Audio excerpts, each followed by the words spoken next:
Laetitia Hallyday fait actuellement face à une épreuve délicate dans le cadre de ses efforts visant à mettre en vente la résidence de Marne-la-Coquette, lieu où son regretté époux, Johnny Hallyday, a rendu son dernier souffle.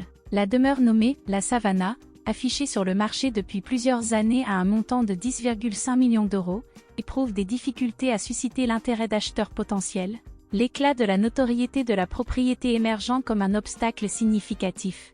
Le retour anticipé de Laetitia Hallyday à Paris à la fin du mois s'annonce comme une transition potentiellement délicate. Selon les informations relayées par le magazine Closer, la démarche de se séparer de cette résidence empreinte d'émotion, suite au décès de Johnny, a déjà constitué une étape douloureuse pour Laetitia Hallyday. Néanmoins, la persistance de l'incapacité à susciter des acquéreurs pour la propriété se profile comme une problématique supplémentaire, générant une source de frustration accrue pour la veuve du regretté chanteur.